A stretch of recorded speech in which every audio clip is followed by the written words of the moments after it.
Good afternoon to everybody. When Salim called me, I was surprised, but I've heard he has been doing this, like Captain Alar said, all over the world, especially with Erasmus colleagues. First, he started with Erasmus colleagues. Well, we are going to start with our first speaker. Our first speaker is Kasra McVandy. I hope I'm pronouncing it right. Mr. Kasra McVandy, Senior Business Development from, sorry. Can I keep going? Okay. Mr. Kasra McVandy is Senior Business Development Manager in Greenfield Sourcing and Business Development team in AP Moller, MERS. In this role, he is part of the team responsible for sourcing and securing greenfields for AP Moller Group. Kasra joined AP Moller MERS in 2018, and prior to his current position, he was most recently Energy Category Manager for APM Terminal, part of AP Moller Group also, where he was responsible for energy category across APM Terminal's portfolio globally. Kasra holds an MBA from Copenhagen Business School and an MSc in Chemical Engineering from Sharif University of Technology. Let us welcome Ms. Kasra. Let me put him.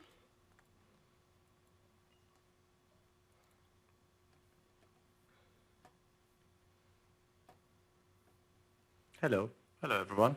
Hello. Do you hear me? Good evening. Good evening. Wait. Should I proceed with the presentation, or are we Recording waiting in progress. Yes. Okay. Just a sec.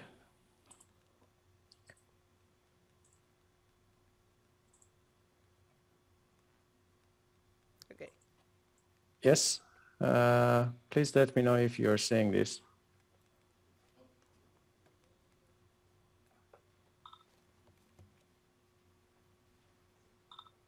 Is my screen visible? Yes, it is. Okay. Hello, everyone. So this is Kasra, and I'm calling in on behalf of AP Moller MERS Group, and happy to be with you. So in the next 10 minutes, I would like to walk you through very quickly on our business model, and then the problem that we are trying to solve, and the potential solutions that we are targeting to solve those problems.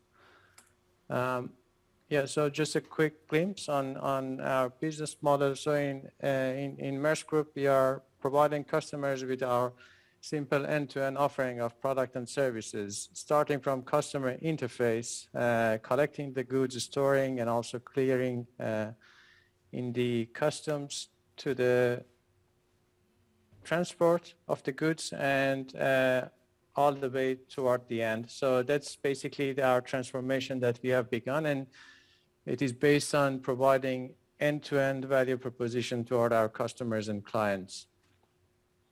Now getting to the problem side. So the science is clear. We are in a climate emergency, and our industry is also part of the problem. Just to give you an overview of the scale of the problem we are trying to solve, almost 3% of global CO2 emissions are emitted from international shipping, and out of that 3%, 34 million tons are directly emitted from our group, Scope 1. And on the fuel side, we are utilizing plus 10 million tons of fuel oil every year across our group.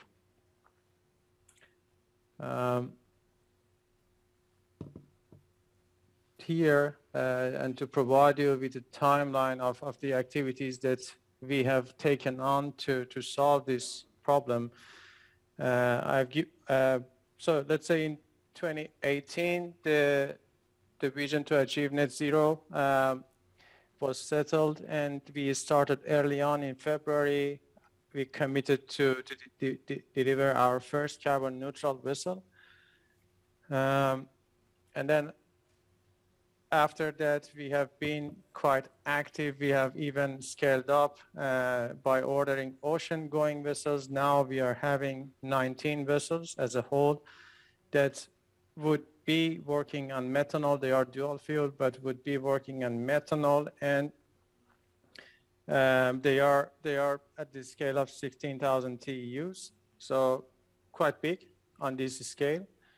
And starting March 22, we have been announcing 6 green methanol partnerships in our portfolio. Now it is 8, but we will be adding those also to the pipeline.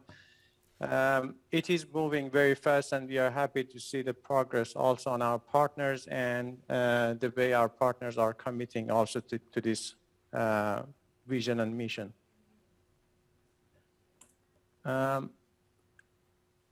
To provide you with kind of a zoomed out climate strategy. So what we are targeting is 2040, we are targeting net zero emissions across our entire business. But as an interim target in 2030, we are targeting 50% reduction in carbon intensity in our ocean portfolio. That means 25% of all cargo transported on green fuel. On our terminal side, we are targeting 70% absolute reduction of greenhouse gas emissions on air, minimum 30% in the warehouses, minimum 90% green operations, and inland transportation targets are work in progress. So this is also emphasizing our roadmap to our net zero in 2040, which is an aggressive target and ambitious, but we are confident that we will get to this target by the path that we are on already.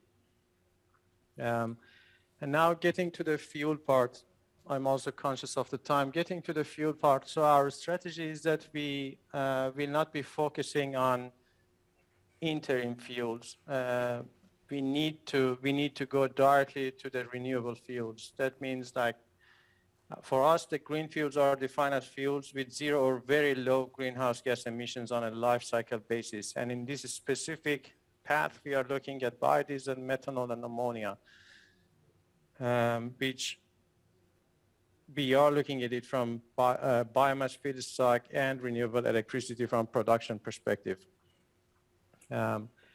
So to address this climate crisis, as we discussed, we need to leapfrog directly to green fuels. And there are a few fuels that we believe can solve this problem.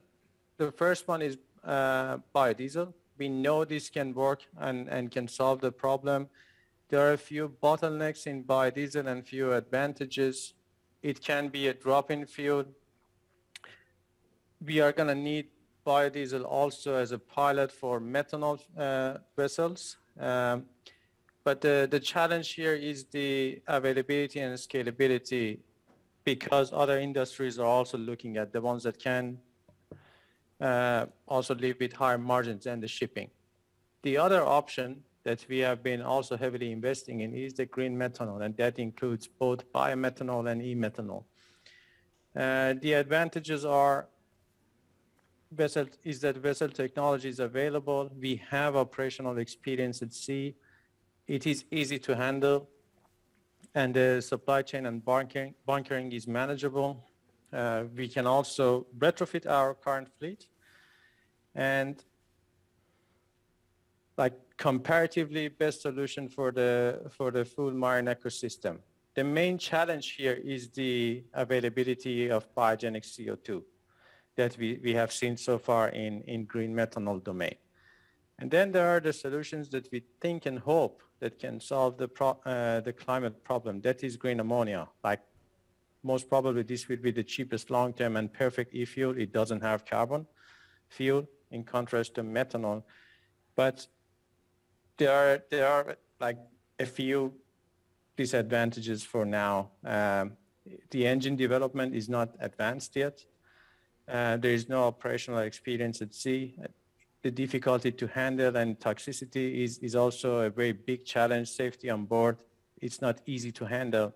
And there is a there's also big concern about the environmental impact on ammonia. So we are looking at all these three options, but in this decade, we are confident that biodiesel combined with green methanol is the only scalable option within this decade. And that's why we are proceeding with our strategy for green methanol. And now we have 19 vessels in total ordered and coming online starting from 23.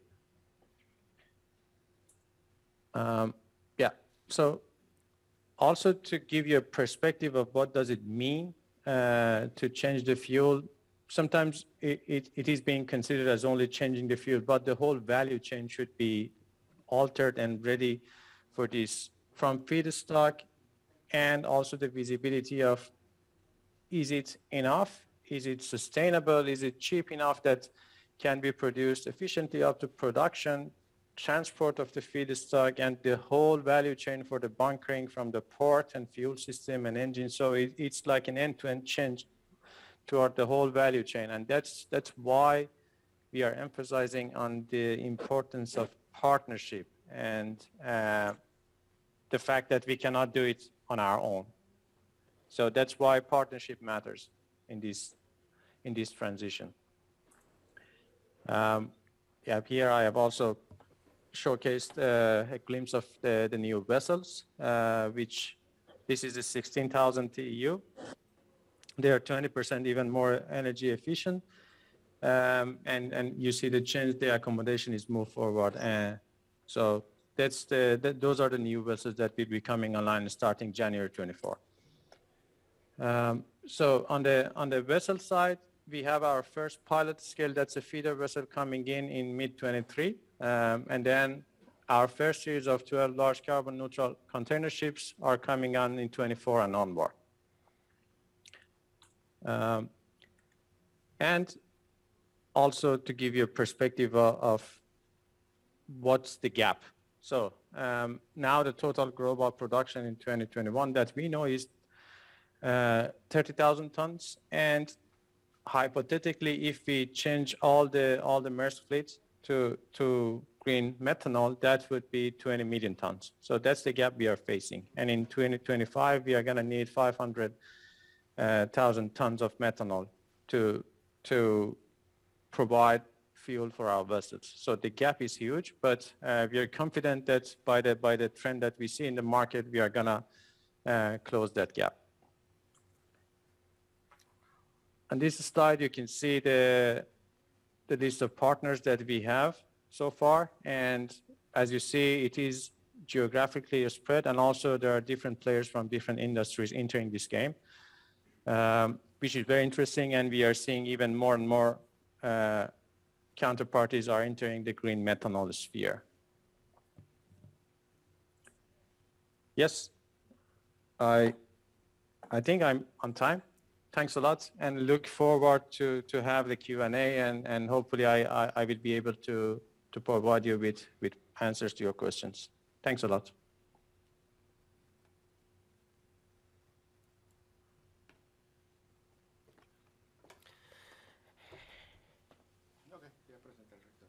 Okay, just an in-between. I will give the word to Captain Alar. Gracias, Ana. Tenemos con nosotros ya al rector de la Universidad Católica Santa María la Antigua, que le puso metanol al carro y llegó rápido, mucho antes que el tráfico permitía, ¿no? Así que, por favor, señor rector, el profesor Francisco Blanco.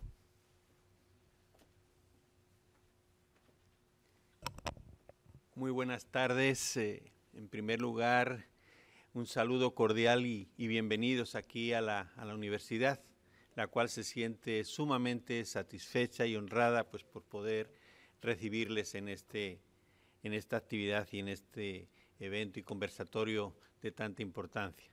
Como ya ha dicho el capitán Alar, lo primero que debo hacer es presentarles mis excusas. Veníamos con suficientemente tiempo, con metanol y con todo, pero veníamos de Colón y en la parte final de la autopista, por unas obras que estaban haciendo, Los últimos 3 kilómetros los hicimos casi, ¿en cuánto? En media hora, 40 minutos, o sea, deberíamos haber estado aquí como 12:30, que era un poco lo previsto. Así que mis excusas. En segundo lugar, ya entrando en materia, como parte de nuestra intervención, en primer lugar agradecer el haber pensado en poder colaborar y participar de este conversatorio internacional a todas las organizaciones, a todas las instancias que están participando en el mismo.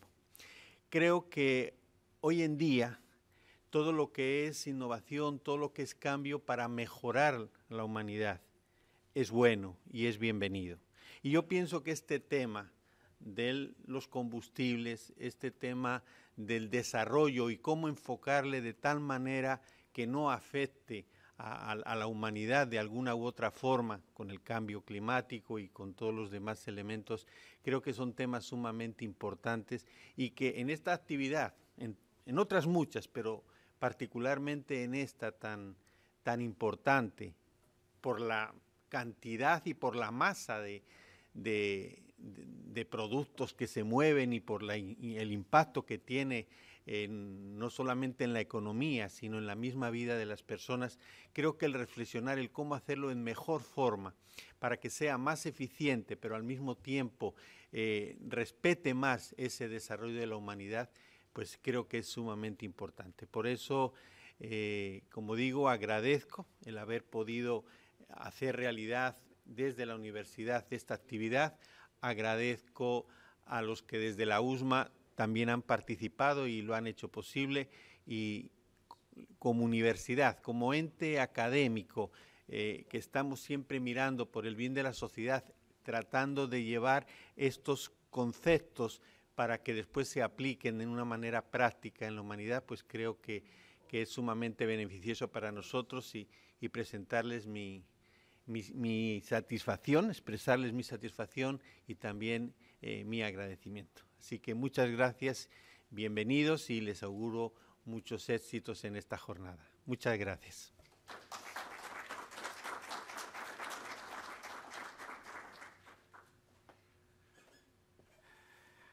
Muchas gracias, señor rector, y muchísimas gracias por darnos la oportunidad de coordinar esto junto con el Centro de Capacitación y Certificación Técnica Profesional, organizar este seminario internacional que es de mucha importancia para nuestro país, ¿no? Y ahora me gustaría dejarlos con un pequeño video sobre metanol, así que sí, por favor.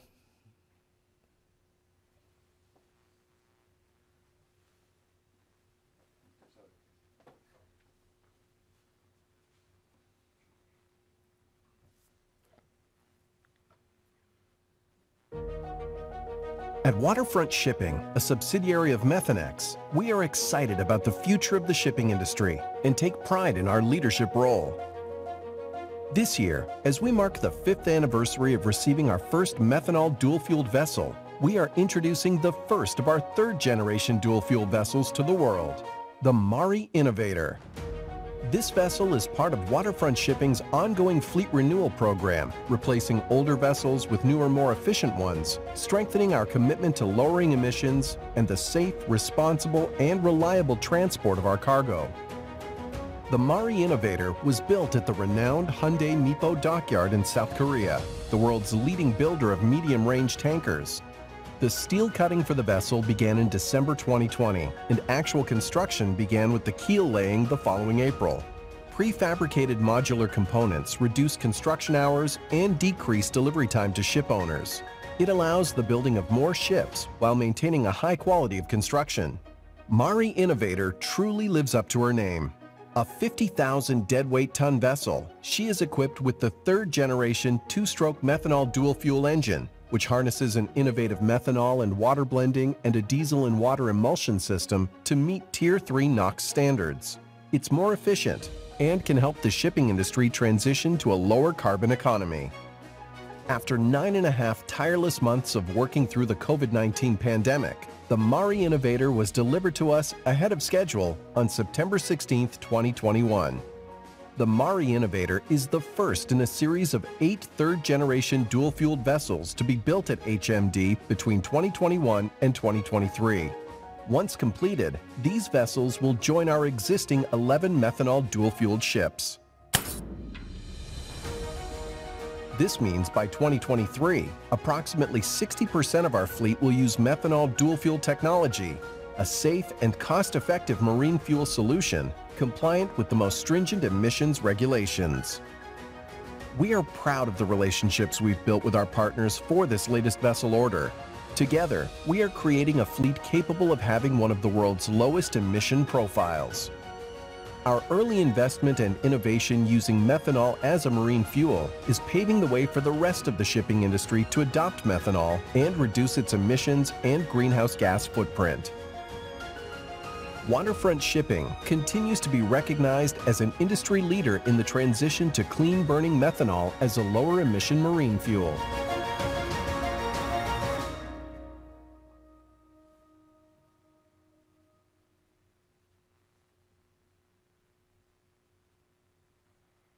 Okay. Just to remind you, questions will be at the end. Las preguntas van a ser al final. Nuestro siguiente speaker será el señor Jason Chesko, Director of Global Marine Fuels. Our next speaker will be Mr. Jason Chesko, Director of Global Marine Fuels. He will talk about methanol economics and availability. El señor Chesko va a hablar acerca de economía de metanol y disponibilidad.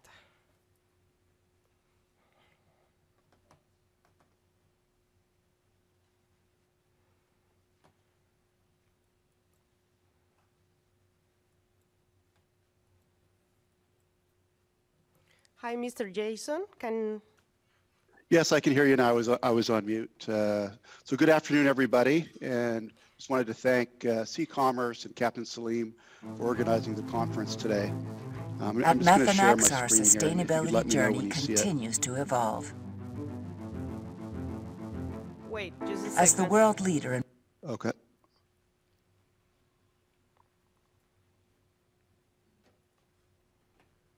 Yes.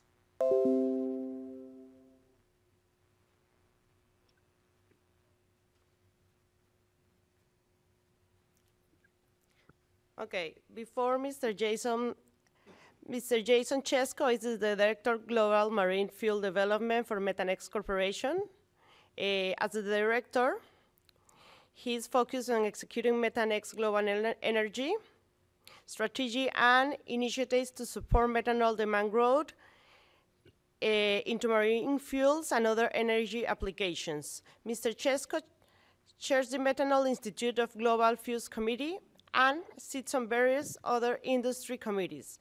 Mr. Chesko graduated from the University of British Columbia with a Bachelor of Commerce and completed a Master of Business Administration degree at the University of Toronto.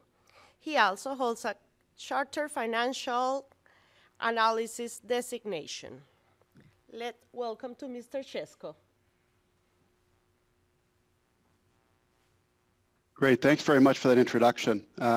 As you saw from that recent video, Methanex, and specifically our waterfront shipping subsidiary, has been a leader in commercializing methanol as a marine fuel. So we now have 18 vessels running on methanol, which I'll talk about a bit more in the presentation, and we'll have one more delivered next year. So we'll have 19 methanol dual fuel vessels representing about 60% of our total fleet.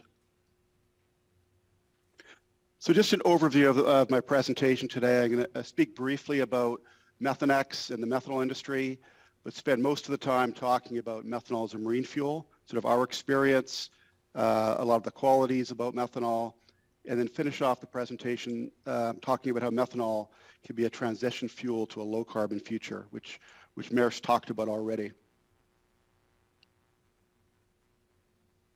So at a high level, this is a bit of an overview of Methanex. We are the world's largest methanol producer. Pretty unique in the methanol industry. We're the only true global methanol producer with production sites in 6 countries around the world. As you can see from this map, those arrows represent how our shipping fleet moves our product around the world.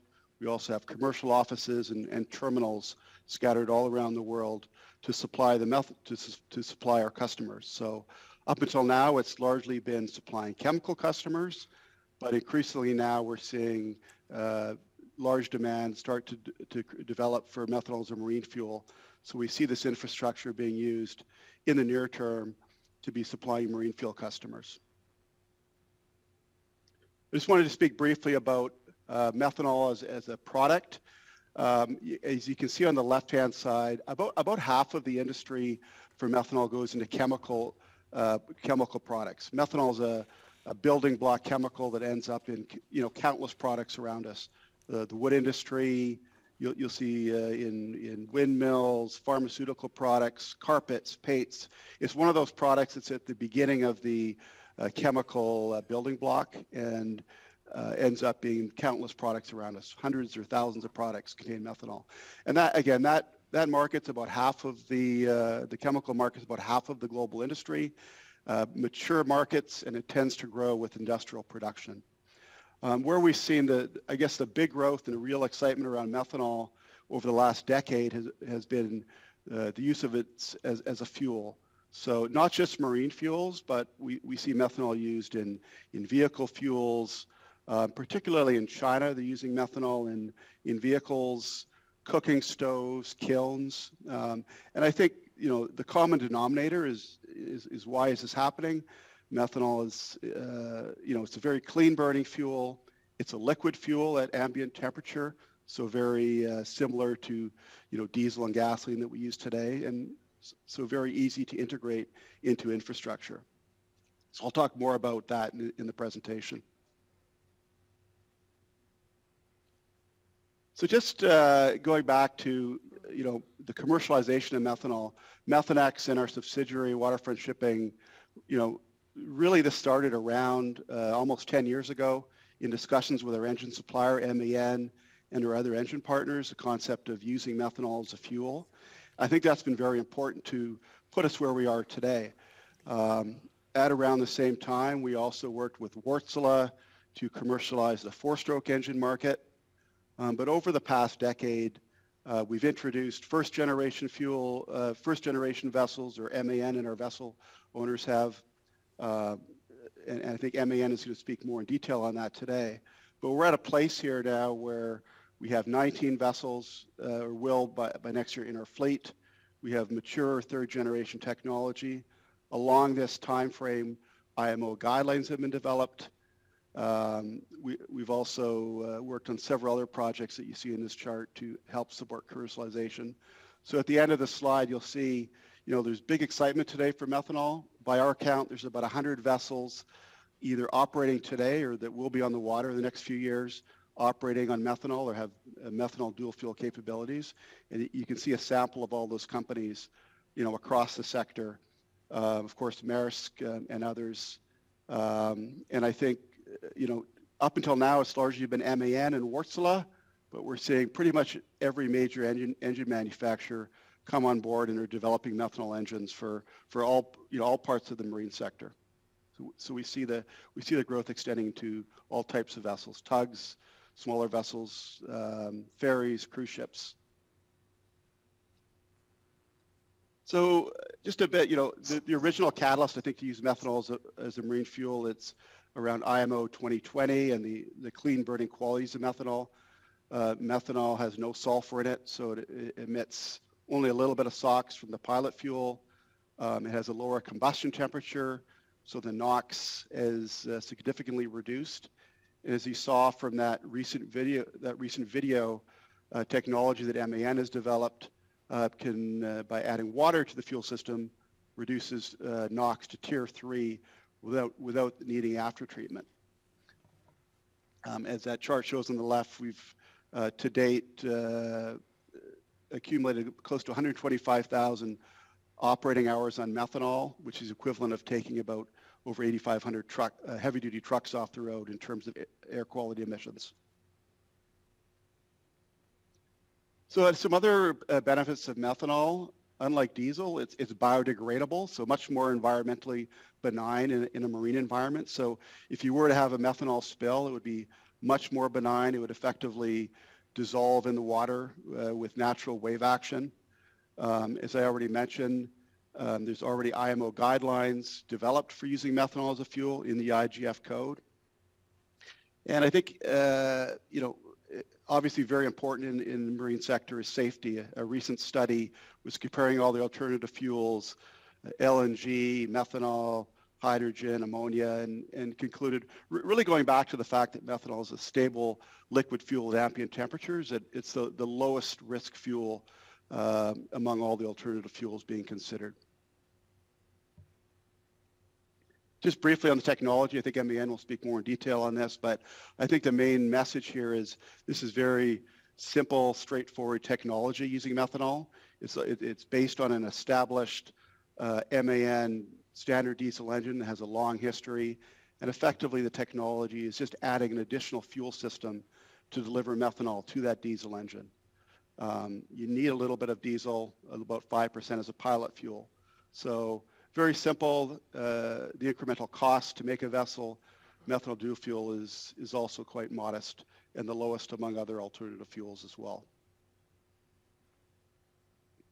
So availability, I talked about this a little bit in the introduction about Methanex in our company overview. Methanol is already widely available around the world in major ports because it's there to serve the chemical industry. So all major industrialized markets already have lots of methanol, and that can easily be repurposed to supply the marine fuel industry. And that's starting to happen. This next slide, we demonstrated this last year. Our shipping company, together with partners in the port of Rotterdam, with existing infrastructure, used a methanol bunkering barge and did the first barge to ship methanol bunkering. So this is an area, this can be replicated in other major ports around the world. And I would say a big focus for Methanex and the methanol industry over the next couple of years is to support this methanol bunkering in major ports of the world. Now that all these vessels have been ordered, is making sure that last mile delivery is there for the marine sector.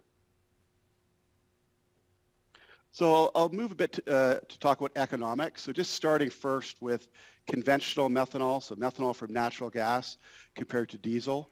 So you can see in this chart, and this is adjusted for energy content. So methanol does have about half of the energy content as diesel, but even when you account for that, you can see methanol has been cost competitive on an energy equivalent basis to MGO and VLSFO, and recently has been less expensive. So today our shipping company is operating on methanol wherever we can and saving quite a bit of money through our shipping fleet. So comparing conventional methanol to some other major alternatives, you can see on a fuel cost basis, historically methanol has been fairly competitive with LNG and ammonia. Recently, with what's happened in the geopolitical situation in the world, we've seen a big spike in oil and LNG and ammonia prices. But methanol has been fairly stable. So you can see today, methanol, around $20 for MMBTU, relatively stable cost in terms of the actual fuel cost. And then on the CapEx side, capital expenditures, I think I've already talked about this. Because methanol is a liquid, the incremental cost to develop a methanol engine or convert a vessel to methanol is fairly modest, as this chart shows, about 10% higher compared to LNG, which is over 20% higher. And this is an example in the tanker market, so it's going to vary a little bit by vessel. In terms of energy density, of course, diesel is, the best solution, as you can see there, which is why we use that as a fuel. But among the alternative fuels, while methanol has about half of the energy content of diesel, you can see on a volumetric basis, it's among the best in terms of volumetric energy density compared to ammonia, compared to hydrogen on a volumetric basis. And one of the other benefits of methanol, because it's biodegradable, a lot of the tank designs that can be implemented on vessels can actually overcome some of that energy density difference. But again, compared to the other alternative fuel, I'd say methanol is sort of the the best when you think about on a volumetric basis. So I'm going to finish off the presentation just talking about, how methanol could be a transition to a low carbon future. And I think it's important to start by understanding the industry today. So this is sort of a global snapshot of the industry. It's about a 90 million ton global industry. If you look at the bottom left, in China, they make a lot of methanol from coal. That's got the highest carbon intensity. Most of the world's methanol is made from natural gas, including Methanex's today, and that's about 55 million ton. So as you can see here, there's countless ways to produce methanol. You can make methanol with what's typically called blue methanol.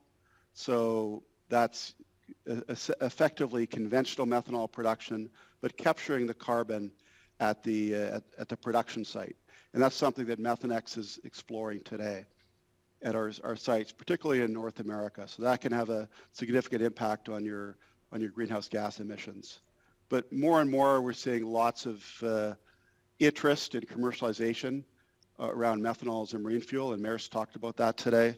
And as you move further from the left to the right in the slide, you could effectively, when you make methanol from biosources or green methanol or e-methanol, you can effectively have full cycle carbon neutral methanol. But as you can see, today that's quite a small industry. Only a few 100,000 tons are made from green methanol, or methanol is made from bio or green sources, but that's expected to grow, and I'll talk a little bit about that. So just to provide a little bit on the economics and the impact, just wanted to make the point, when you combust methanol or on a tank to wake basis, regardless of how you produce methanol, methanol is methanol. So on a tank to wake basis, which many of the current regulations are based on, you're going to get about up to a 15% CO2 reduction. And as this chart shows, and I think as people understand, life cycle, we're going to be moving to a life cycle CO2 emissions over the medium to longer term, and that's what matters. And if you compare the different ways to produce methanol that I talked about on the previous page, conventional methanol, often referred to as gray methanol, on a life cycle basis, very similar to diesel or traditional fuels. And again, the lowest cost, historically around $350 to $450 a ton. If you're able to capture the carbon at your production site, when you're producing methanol, that can reduce up to around 20% of your full life cycle CO2 emissions at a modest incremental cost. You can see there, if you factor in the cost of carbon capture, and that can potentially even be reduced with tax incentives, that could be a very pragmatic way to reduce your carbon emissions in the sort of short to medium term. But if you're wanting to get to carbon neutrality, net zero, whether it be 2040 or 2050, that's where you have to move to the bio or the green sources. As you can see there, this is a study that was done by IRENA, International Renewable Energy Agency, and they're basically showing the different costs today. Big range there today, and it depends on, biomethanol or e-methanol, but, very rough figures, 2 to 3 times the cost today of conventional methanol. This is a chart from that same study by IRENA, and what they're projecting is longer term, as the renewable and the biomethanol industry scale up, they expect to see a significant decline in those costs. So the high bars are the bars from the previous slide, and then the low bars that are not filled in are kind of their future forecasted prices. So in the longer term, this report was forecasting that green, bio, and e-methanol should come more into line with conventional fossil methanol prices. But we're not there today. This is a forecast from that's on the Methanol Institute's website, which tracks all the projects around the world, getting back to the fact that today there's only a few 100,000 tons of green methanol, but that number is expected to grow significantly. By 2027, they're forecasting about 8 million tons of renewable methanol, about half e-methanol and half biomethanol. You can see from the map there, scattered around the world, but largely focused in Europe. And this, so this is a sort of a chart of the IMO emissions regulations. I think those are, I mean, those are under review and may be altered by mid-2023. But I think the message here is, you know, it's going to take time to decarbonize. We're probably going to need more than just methanol. We're going to need other alternative fuels. But today, there's lots of conventional methanol. You can start with conventional methanol and increasingly add in lower carbon methanol over time to reach your net zero goals, whether those be 2040, 2050. I think as an industry, it's going to take some time. But today, green methanol is already available. So, you know, you can reach carbon neutrality if that's what your goals are. Or if your goals are just to meet regulations, you could blend conventional with green or use blue methanol. So various options for the marine sector to decarbonize, depending on what their individual goals are. So that's my presentation. I'll just sort of sum up the major points. So firstly, methanol, you know, in the beginning, it's all about, you know, ultra clean burning, low SOx, NOx particulate matter, and that still is part of the story where it's, you know, very clean burning fuel, biodegradable, a safe fuel, as studies have shown, and our long history of safe handling has shown. It's globally available already around the world. It's economical when you look at conventional methanol, and green methanol expected to come down in costs over time. And it's already commercially available. I think Bear's talked about this. This decade, in terms of alternative fuels, you know, methanol is really the, you know, a mainstream alternative option. The technology is already proven. The vessels are already operating, and I think the proof is in the pudding. There's already 100 plus vessels that have been ordered that are going to be on the water in the next couple of years. And Methanex, we've been there from the start, and we're committed to supporting the marine sector to use methanol as a fuel to reduce its emissions over time. So that's my presentation, and I'll be here, I guess, for the Q&A session at the end to answer any questions. Thank you very much, Mr. Chesko. Okay. On my side, I have to say that you already answered some of my questions. Okay. I will stop sharing let's have here. Okay. Thank you very much to Mr. Chesko. Our next speaker comes from the Panama Canal. He's Engineer Ángel Ureña. He's the Director of Canal Interinstitutional Watershed Commission. He's going to talk about decarbonization in the Panama Canal. Mr. Ángel Ureña, bueno, el ingeniero Ángel Ureña, nos va a hablar acerca de la descarbonización en el Canal de Panamá. ¿Está bien con? No. No sé, por cierto, cómo traducir que es el director del Instituto de Watershed. No sé cómo traducir el Watershed. Watershed Commission.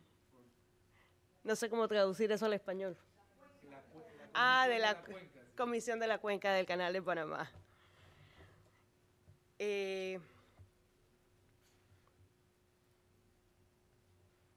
Déjeme buscarle su presentación. Un segundo.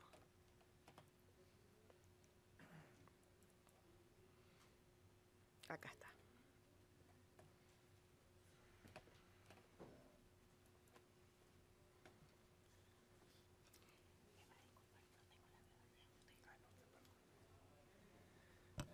Muy buenas tardes. Muchas gracias por la invitación al capitán Alar, quien se aproximó a la autoridad del Canal de Panamá, indicando el interés de que participáramos en este importante evento donde se están estudiando alternativas para la descarbonización de la industria marítima. Yo me voy a referir a lo que estamos haciendo a lo interno del Canal de Panamá no me voy a referir específicamente a un combustible, sino voy a hablar de las alternativas que estamos observando y estamos analizando en aras de poder reducir nuestras emisiones de carbono inicialmente internamente y posteriormente contribuyendo así con los esfuerzos internacionales que está tomando la industria para descarbonizarse y reducir sus emisiones de carbono. Disculpen, es para que el resto que nos están viendo afuera puedan ver la presentación. Fui yo la de... Yes. Sorry, my mistake. ¿Ahora sí? Ahora sí. Ok. Disculpe. Hace ya casi 20 años se establecieron las líneas de acción del Plan Maestro de la ampliación del Canal de Panamá, y una de las principales observaciones o los principales findings que se dieron era la reducción de las emisiones que acarrea la construcción del tercer juego de esclusas para lo que era la industria, para lo que es la industria marítima. En ese entonces se calculó alrededor de 10 millones de toneladas de dióxido de carbono que se evitarían por año.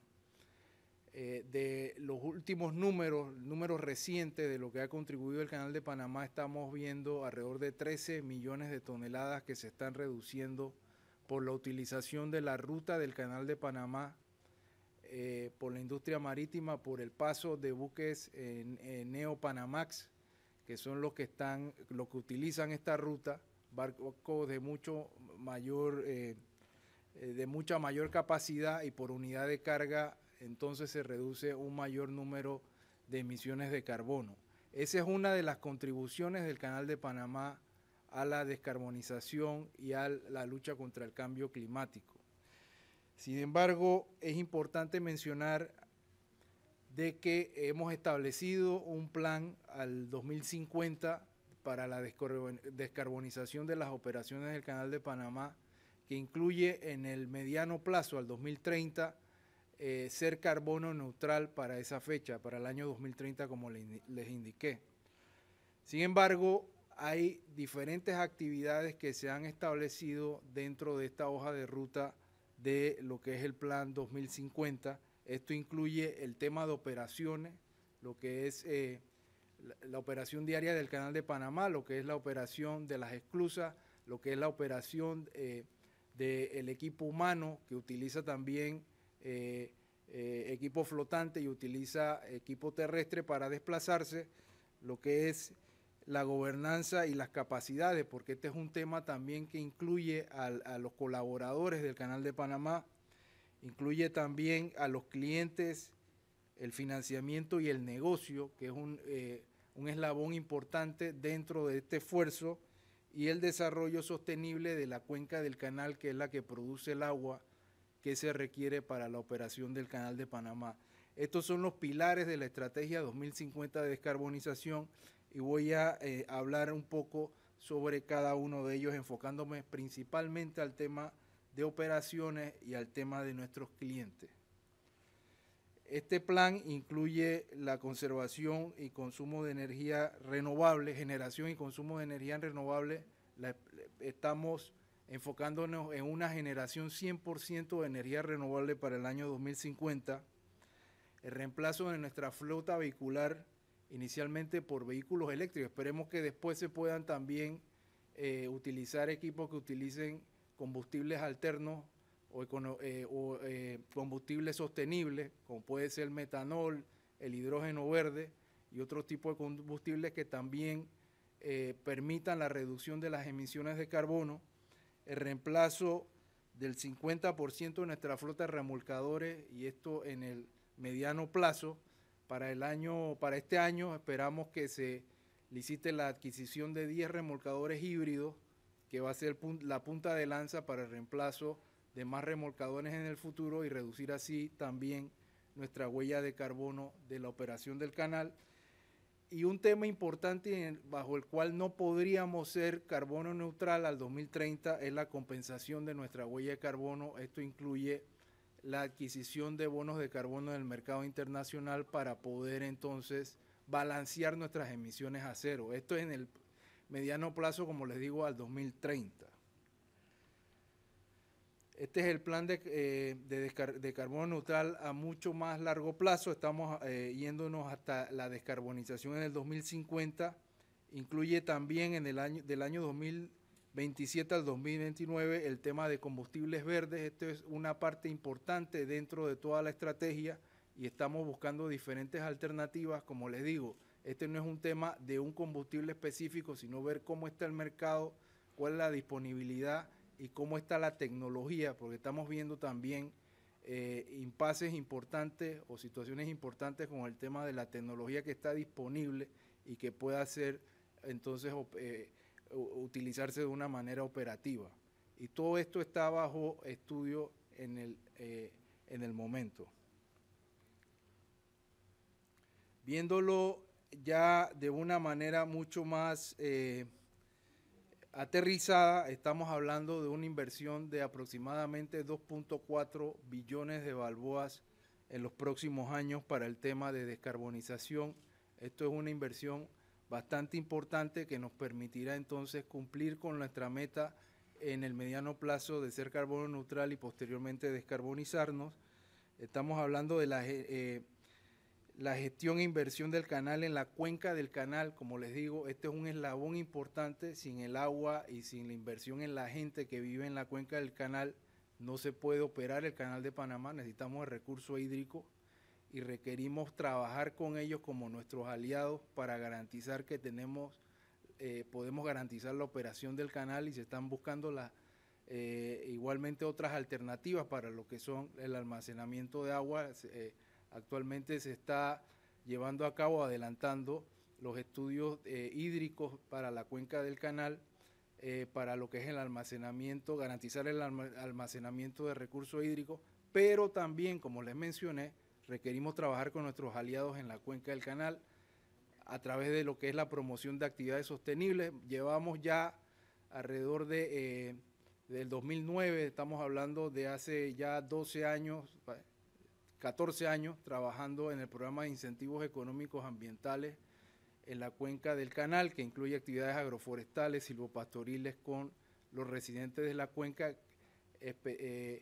Con esto lo que estamos promoviendo es una actividad económica que les dé tanto a ellos la oportunidad de mejorar su calidad de vida, pero también garantizar la protección de la calidad y la cantidad de recursos hídricos.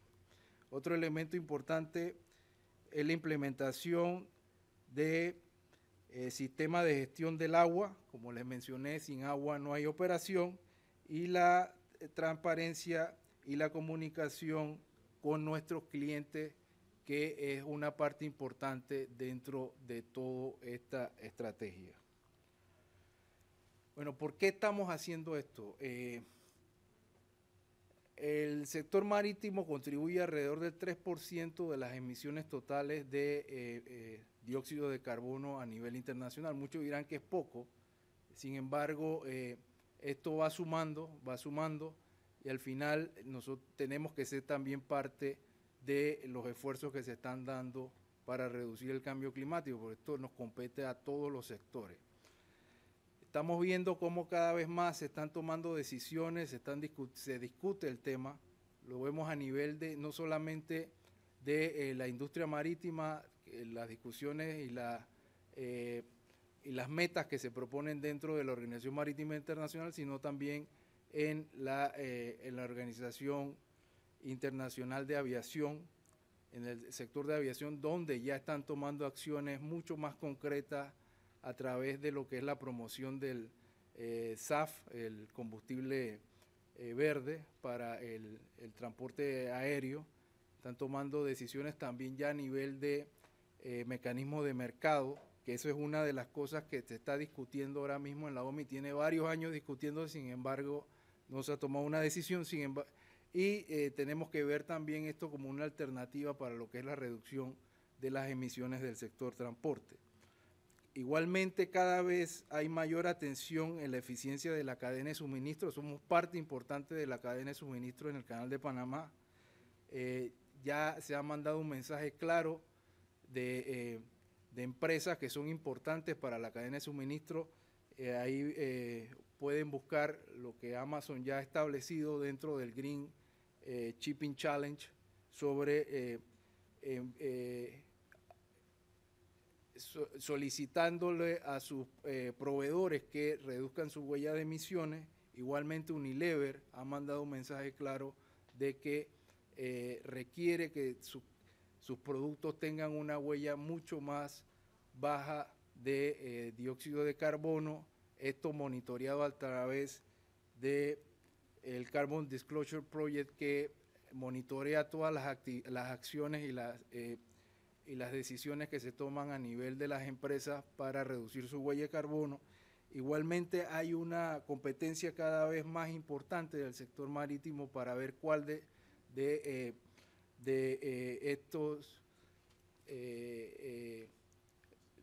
estos sectores tiene la huella de carbono mucho más baja. Lo vemos a nivel de los puertos. Ahí ahora se está promoviendo de que cada puerto es el más verde. Ahí lo vemos en el puerto de Los Ángeles, en el puerto de Rotterdam, lo vemos en el puerto de New Jersey, igualmente Seattle. Eso es muy bueno que haya esta competencia, porque cada uno tiene un elemento importante dentro de lo que es la reducción de las emisiones de carbono. Igualmente el Canal de Panamá, somos la ruta verde, ya lo mencionamos, solamente por la operación y el paso por el Canal de Panamá ya se reduce lo que es las emisiones de carbono.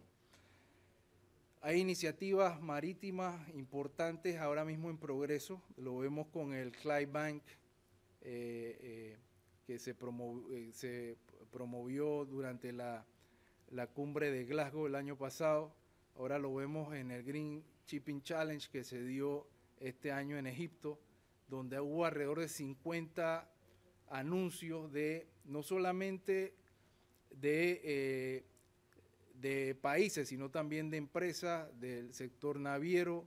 Hubo anuncios igualmente de elementos claves de la cadena logística, donde indicaron cuál es su compromiso para reducir su huella de carbono, y somos parte también de ese compromiso que tienen los países y la empresa y el sector para reducir la huella de carbono. Vemos el tema de los corredores verdes, que cada vez se está promoviendo mucho más, y esa es la tendencia y hacia allá va la industria. En cuanto a los combustibles alternativos, bueno, aquí traté de buscar información reciente, de hace unos meses atrás, de Watson, Farley y Williams, sobre cuál va a ser la tendencia mundial en cuanto a combustibles verdes. Vemos cómo, y esto va muy de la mano con los resultados o el monitoreo que tiene el Canal de Panamá en cuanto el paso de buques por nuestra vía. Vemos que el sector principal de combustibles alternativos lo tiene los buques LNG, y esta tendencia va a continuar de esa manera, pero sí va a haber un aumento en los próximos 5 años de otros tipos de combustibles que también van a ser utilizados por el transporte marítimo. Al final les quiero dejar el mensaje de que vamos a continuar monitoreando cuál es la situación o cuál es la tendencia que se va a dar a nivel internacional con los combustibles alternativos, con los combustibles verdes, y vamos a seguir colaborando con la industria marítima en poder propiciar los cambios que se tengan que hacer para que la industria marítima entonces sea mucho más verde en el futuro. Es el mensaje que le quiero dejar y les agradezco por la invitación a este evento. Muchas gracias.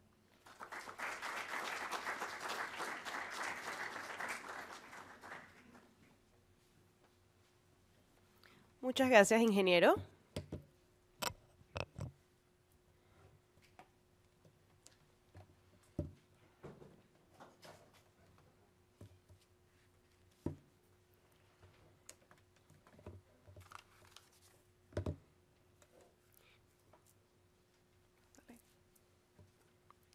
Our next presentation is going to be, our next speaker will be Lawrence Navy. He's from the Methanol Institute in Washington, D.C. He's going to talk about the overview, regulatory, and safety, safe handling incidents. Mr. Lawrence Navin, he's the Director of Government and Public Affairs of the Methanol Institute in Washington, D.C. He joined the Methanol Institute in 2013. His background includes having worked for the U.S. Chambers of Commerce, U.S.-India Business Council, the U.S. Department of Commerce, International Trade Administration, the Overseas Private Investors Corporation, and the U.S. Senate. Really? Lawrence's role with MIT includes managing the Institute's government and public affairs activities in the Americas and Europe, and to direct the Institute's communications and social media activities. He holds a Bachelor of Arts degree in International Relations from the University of Delaware and a Master of Arts degree in International Commerce and Policy from George Mason University. Let me look for your presentation.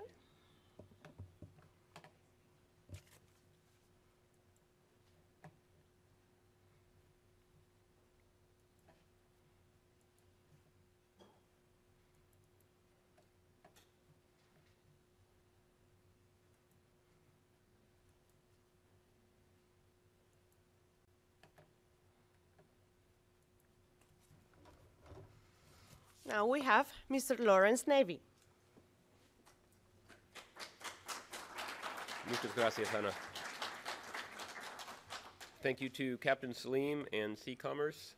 Thanks to everyone for having me here today.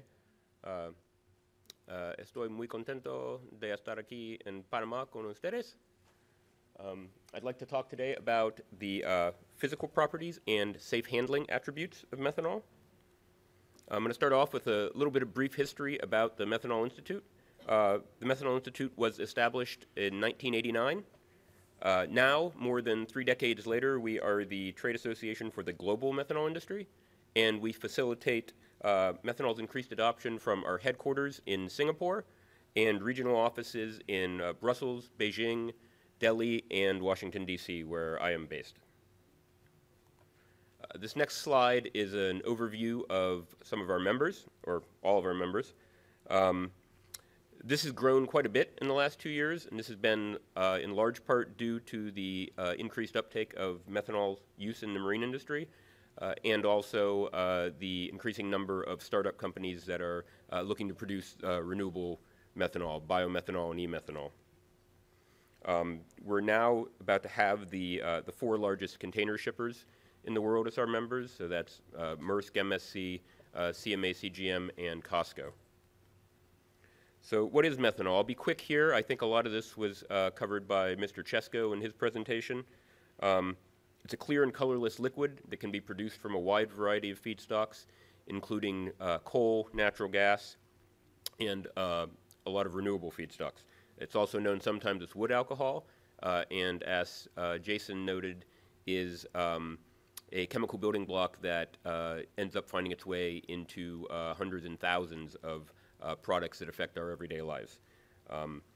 That's about half the market. The other half, as he noted, is energy uses as a fuel for ships, cars, buses, and a lot of emerging applications which also include as a hydrogen carrier fuel in fuel cell applications, and as a fuel for industrial boilers, cook stoves, and other things of that nature. I'll go over quickly here the physical properties of methanol. We have a couple slides on that. Leave these here for everyone's reference, and I think we can get on to some of the additional topics, like the must-knows of methanol. You have to be aware with methanol that it is indeed flammable. It burns with a clear, low-heat flame that can be difficult to see in bright light or daylight. When you do have a methanol spill, the impact is confined to the size of the spill. It biodegrades quickly, is soluble in water, and is toxic and readily absorbed into the human body. So what does all this mean, and what does the physical properties of nature of methanol have in store for ship design considerations?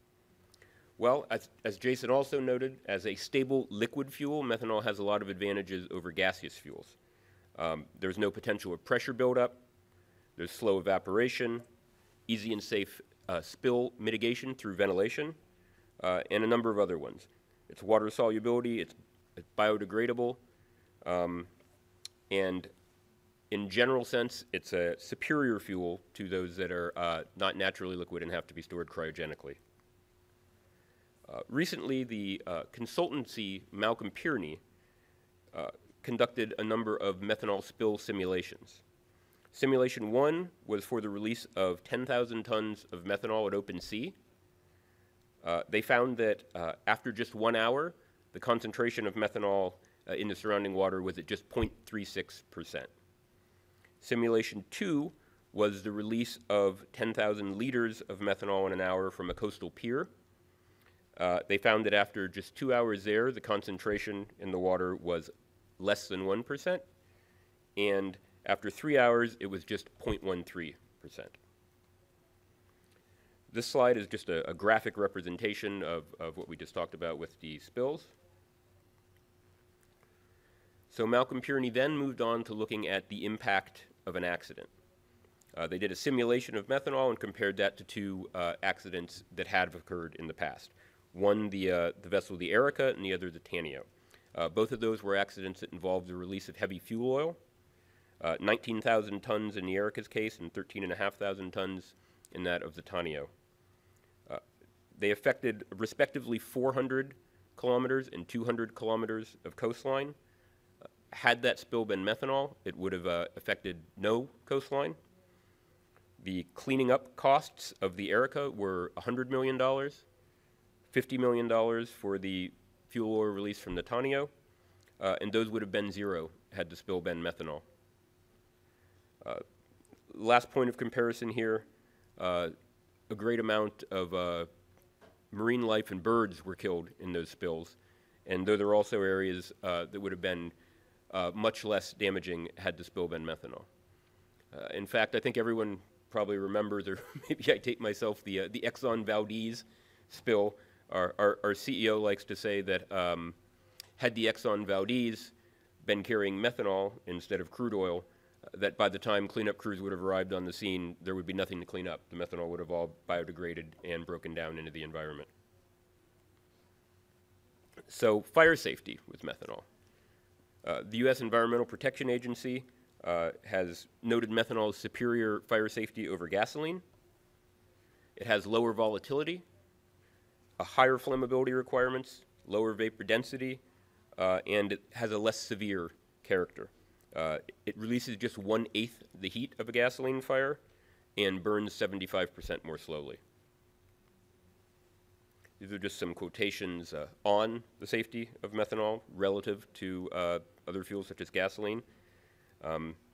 It's significantly less toxic to marine life than petroleum fuels, and many of the effects of short-term exposure are both temporary and reversible. And overall, the U.S. Department of Energy has announced that they consider gasoline to be more hazardous to human health than methanol. This next slide is a hazard comparison, noting that methanol is classified as not more dangerous than other fuels, such as gasoline or diesel. You can see here in the lower two boxes the hazard statements and precautionary statements, that there's quite a few more of those for both gasoline and diesel than there are for methanol. So what are the conclusions that we can draw on the properties of methanol? Well, for humans, it's not more poisonous than diesel or gasoline. Poisoning is reliably treatable by simple means. Methanol is also not a carcinogen. It's far less hazardous to the environment than gasoline, diesel, or heavy fuel oil. Large spills at sea would rapidly disperse. Also, aquatic plants and bacteria biodegrade methanol readily and rapidly without leaving residue. Fire prevention. So, as we've discussed, methanol is flammable, and though it burns with lower heat and more slowly than petroleum-based fuels, it will burn at methanol and water mixtures that contain as little as 25% methanol. So in order to mitigate those fires, in order to prevent a methanol fire, when you have a spill, one of the simplest ways to do that is to make sure that you dilute the spill with 4 or more parts water per part methanol. Managing the fire risk. Methanol is flammable only within a specific temperature range, between 11 and 41 degrees Celsius. It can be ignited. So below 11 degrees, the methanol vapors are too lean to ignite, and above 41 degrees, the vapors are too rich to ignite. And again, we have here, as we noted, that it burns more slowly and releases only 1/8 amount of heat as gasoline does. One thing to note and to be careful about with methanol is that a neat or pure methanol fire burns with a clear blue flame and can be very difficult to see in bright light or sunlight. I think in the great majority of fires, co-burning materials such as engine oil, paint, building materials, and other aspects that are caught up in the fire will give it a typical flame that you'll be able to see. You'll see then the orange flame and the smoke from the other materials that are burning along with methanol. So as methanol becomes increasingly used as a marine fuel, the requirements for crew training have gone up drastically. So the Methanol Institute noted a need for certified courses for crews and has been working with the TOME Group, based out of Singapore, on a methanol crew training platform.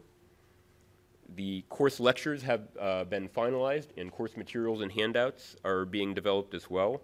The plan is to begin in the first quarter of next year, 2023, to offer these crew trainings, and then to move quickly to make the courses available online globally as well.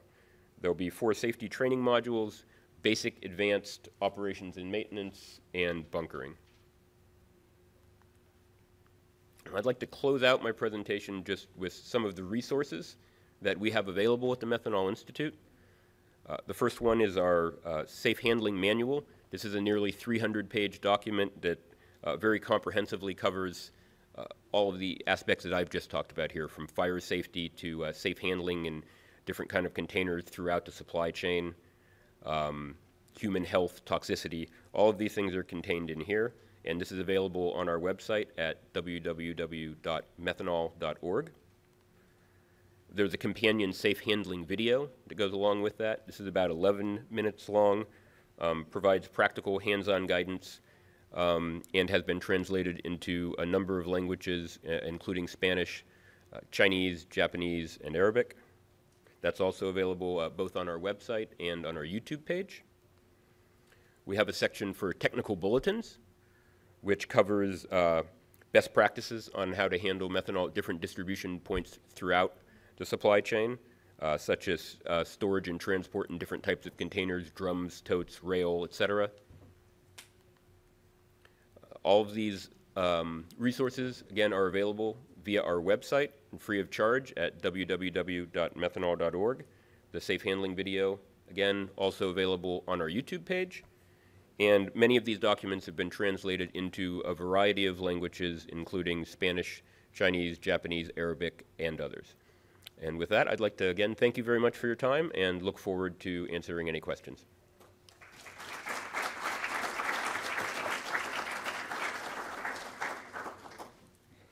Thank you very much. I think that will be very useful for our cadets and future cadets.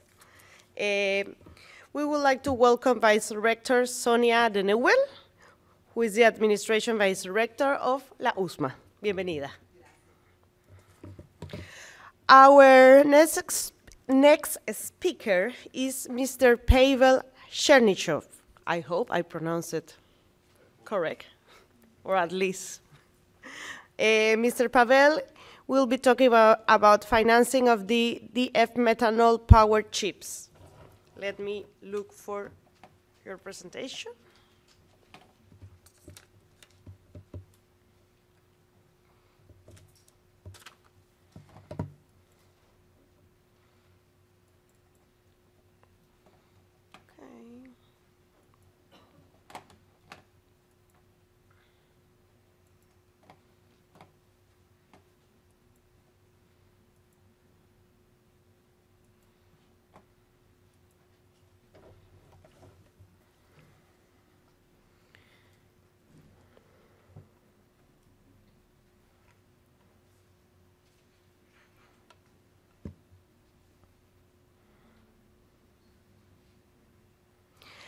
Mr. Chernyshev is a partner at ArcLew Capital, a private equity fund based in Stamford, Connecticut.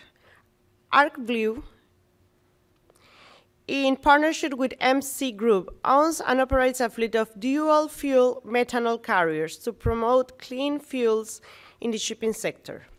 Prior to founding ArcLew, Mr. Chernyshev was a managing director at Sif Brother Investment, a prominent family office based in New York. Since joining Sif Brothers in 2009, Mr. Chernyshev had various roles across different groups at Sif Brothers, including investment strategy, private markets, ventures, and most recently, the overall investment committee. Prior to Sif Brothers, Mr. Chernyshev worked at a private equity fund, KKR and Company. He started his career as an investment banker at Morgan Stanley. Mr. Chernyshev holds a Bachelor of Arts in Computer Science and Economics from Amherst College. He was an Osatanuga Scholar and awarded the James R. Nelson Prize in Economics. Welcome.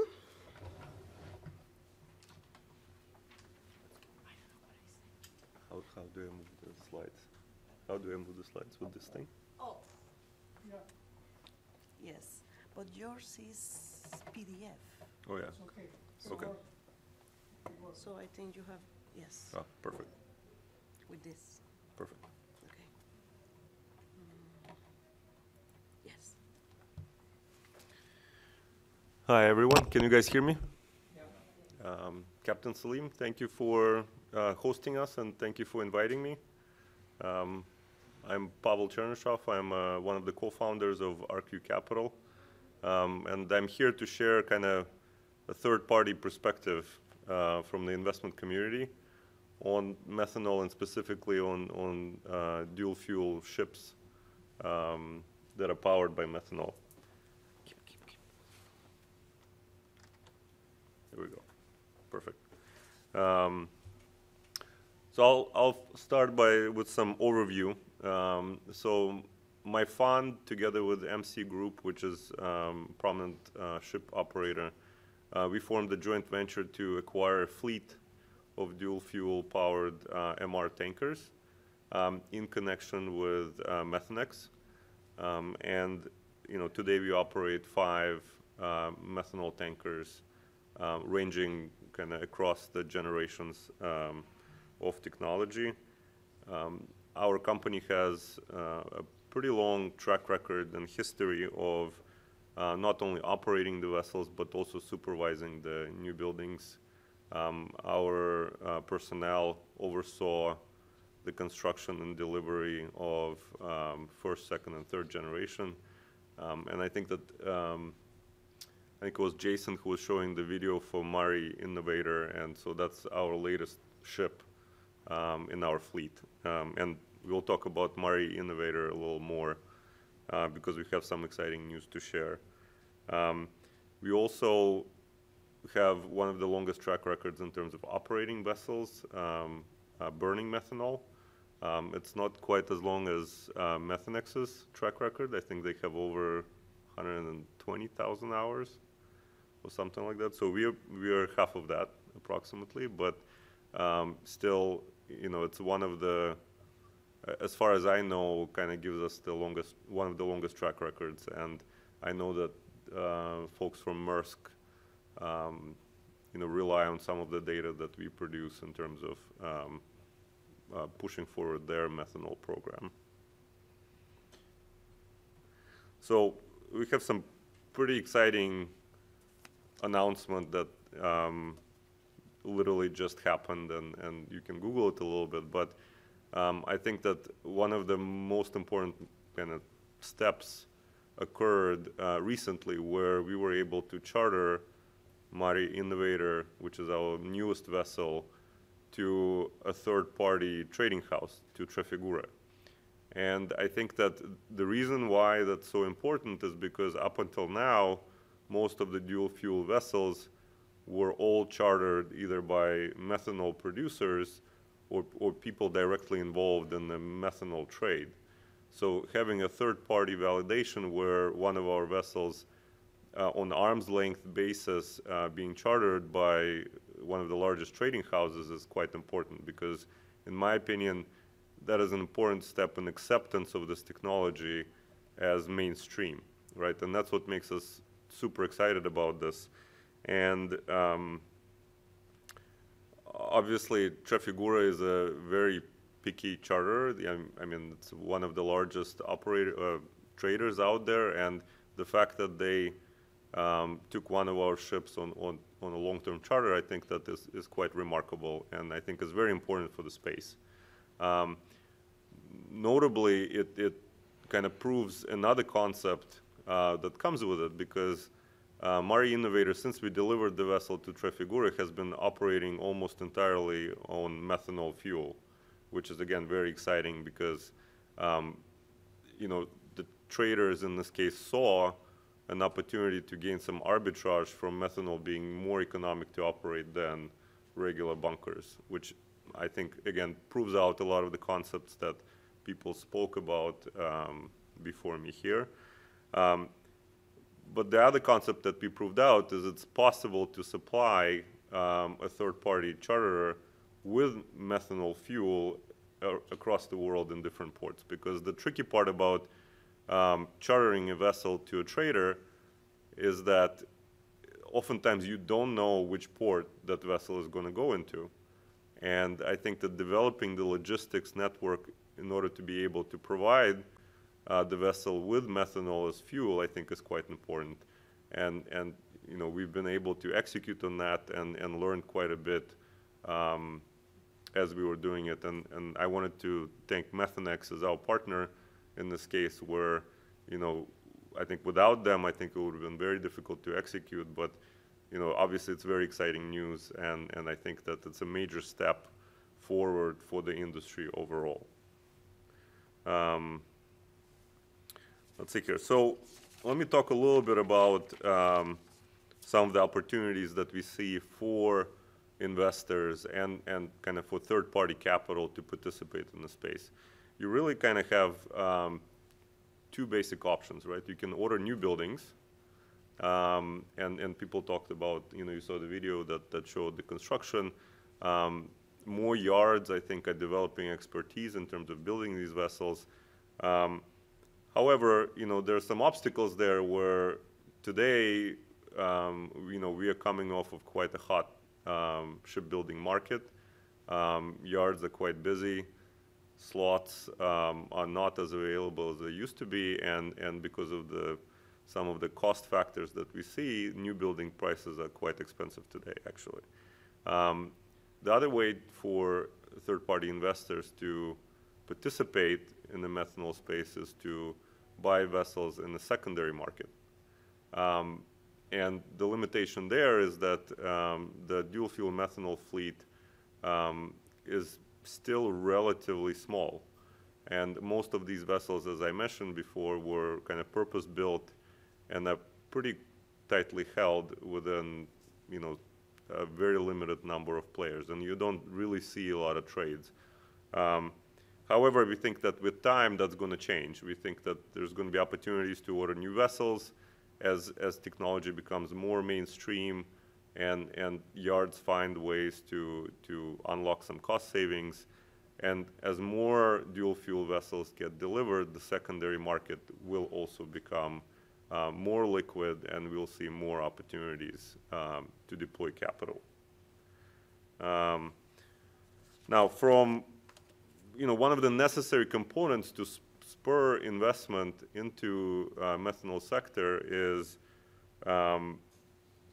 basically long-term buy-in from customers, because ultimately it's the customers who are committed to reducing carbon footprint within their transportation and supply chains have to demand from either producers or frankly shipping companies to demand tonnage that can deliver that lower carbon emission footprint. So it's very important to have the buy-in from the ultimate users of the vessels and ultimate owners of the cargo. And that's quite important. and then of course you have the whole capital aspect of it, right? In order to acquire and finance vessels, you need two components. You need debt and you need equity. And I think that, in the debt capital markets,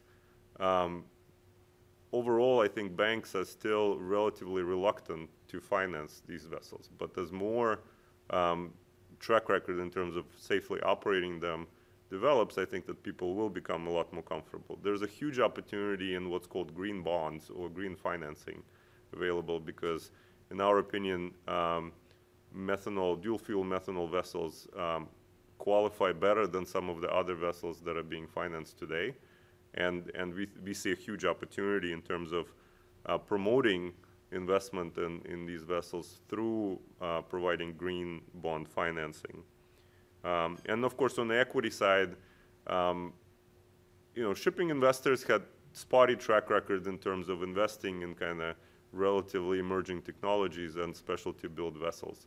But I don't think that actually applies to methanol-powered vessels because the technology has been proven for a number of years now, and kind of the operating track record is tremendous. And obviously, when you see people like Maersk committing billions of dollars to those programs, I think that it's pretty clear that there's really no risk from kind of adoption perspective. But for third-party capital, so people who are not involved directly in the methanol production, to commit funds to order these vessels, people still demand relatively attractive returns. And I think that that's going to come from, again, I'm going to look back to the commitment from customers in order to provide long-term charters, because that's what's going to attract private equity funds like mine and some of the other infrastructure players into the space and really kind of take it to the next level where you see prolific ordering or prolific buying of these vessels. But of course, there are some challenges, and I don't want to shy away from kind of highlighting some of these. And I think that part of what Captain Salim is doing here, and part of the mission for the seminar, in my opinion, is to kind of bring light to some of the challenges and, frankly, bring forward some of the key players who can help address this. And first and foremost, I think it's chartering, right? And I think that the Trafigura announcement, I think, really leapfrogged the industry, where it's no longer a question that these dual fuel vessels can be competitively chartered by third-party traders, right? And I think that that's super important. The other, I would say, consideration that's worth noting is availability of methanol as a bunkering fuel, right? And on paper today, I think there are approximately 100 ports that have the capacity to store methanol. But I think that there still needs to be quite a bit of investment in order to figure out how to use the methanol that's stored on site to bunker, right? And I think that we've tested it again with Trafigura in several locations successfully, but it also brought up several factors that mostly have to do around permitting, port permitting, that is important, which kind of feeds into the third component, which is the regulatory framework. Because I think that through empirical tests, so to speak, through operating these vessels with a third-party charter, it became clear that the regulatory framework for methanol bunkering is not that clear or is not defined. And I think that there has to be more initiative, both from stakeholders on the government side as well as the kind of commercial and port operators, to bring clarity to that framework to enable more straightforward bunkering options for people. And of course, the final component is the availability of green methanol. I think that Larry, spoke quite a bit about that, and I think that he probably has the best view of kind of how the technology is progressing. But the good news on the side is that the dual fuel technology that's available today is capable of operating on gray methanol or blue methanol while we're waiting for green methanol capacity to develop. Even more important is that when green methanol becomes widely available, there's not going to be any sort of additional capital requirement needed to convert these vessels into be able to take in green methanol. It's the same technology, which, you know, from investment perspective, that's really exciting, right? Because we can safely make the investment in current technology and know when more green methanol comes online, we're not going to have to retrofit engines or add additional equipment or invest any more money, right? And I think that that's really, really important. And you know, I'll just close by saying that the reason why we got involved in the space, because you know we've seen a lot of examples of kind of new technology coming online, and there's a clear roadmap to adoption. You know, we've seen it with, you know, super tankers back in the 70s. We've seen it with LNG vessels, where LNG producers played a key role in terms of driving the adoption of these vessels. And we think it's directly applicable to methanol space, to dual fuel vessels specifically. You see the commitment from Methanex to these vessels. You see commitment from Proman to, you know, in their joint venture with Stena. And we think it's the right roadmap to grow penetration of these dual fuel vessels across the fleet. We also think that, again, as a third party at this conference, I think that, you know, this is not a zero-sum game, right? I think that there are obviously competitors in the room, but I think that we are starting from a base where I think that more cooperation will drive more adoption. And I think that from our perspective, I think that we can move the ball much further if some of the players in the room, I think, that cooperate together and share knowledge and share data and you know, basically employ best practices learned in terms of pushing this agenda forward. And you know, obviously it's great to see MAN and Wärtsilä together, and I think that that's really great. But I also think that there should be more cooperation among the methanol producers, because I think that it's also important. And again, I wanted to thank our partner Methanex, because we think that you know, they're doing a tremendous job in terms of advancing this agenda. But we also need kind of additional participation from some of the shipyards. I think that, you know, I think I mentioned that to Captain Celine before, that it will be great to see representatives from some of the leading shipyards participate, because ultimately, you know, the engine manufacturers are super important, but it's really cooperation of engine manufacturers with the yards and giving more options for ship owners to build these vessels at different yards. That's important. And of course, you know, I'm just going to close by saying that we need buy-in from the end users and cargo owners, because ultimately that's what drives adoption. That's what kind of sets the wheels of the supply chain in motion, where you're going to bring engine manufacturers, yards, ship operators, ship owners, and ultimately capital to forefront. And that's what kind of makes the industry work, in my opinion. So with that, I'll thank you guys for listening, and I think that we have questions at the end of the session, right? Yes. Okay, thank you.